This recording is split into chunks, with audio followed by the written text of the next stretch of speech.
নমস্কার। ঠাকুরমা স্বামীজি গুরুদেবের শ্রীচরণে প্রণাম জানাই। আজ মাকে নিয়ে ছোট্ট করে একটি কাহিনী শোনাই।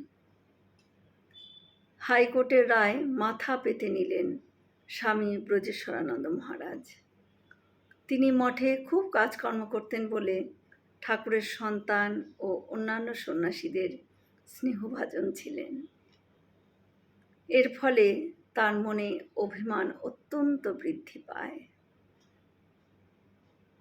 তিনি ঠিক করলেন মঠের বাইরে কিছুদিন তপস্যায় কাটাবেন, কিন্তু মঠের প্রাচীন সন্ন্যাসীরা তাতে মত দিলেন না। শ্রী শ্রী মায়ের অনুমতি নিলে তারা আর অমত করবেন না। এই মনে করে ব্রজেশ্বরানন্দজি মহারাজ গেলেন মায়ের কাছে। গিয়ে মাকে তিনি জানাচ্ছেন, আমি কিছুদিন বাইরে ঘুরে আসি মা, আবার মঠে ফেরত আসব। মঠে থেকে আমার মন প্রাণ কিরম বিগড়ে যাচ্ছে মা।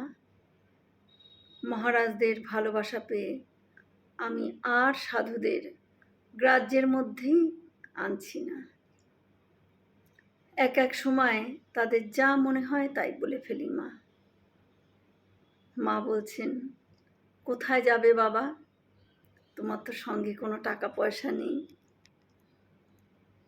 তিনি বলছেন, না মা, আমি গ্র্যান্ড ট্র্যাঙ্ক রোড ধরে হাঁটতে হাঁটতে কাশীর দিকে চলে যাব।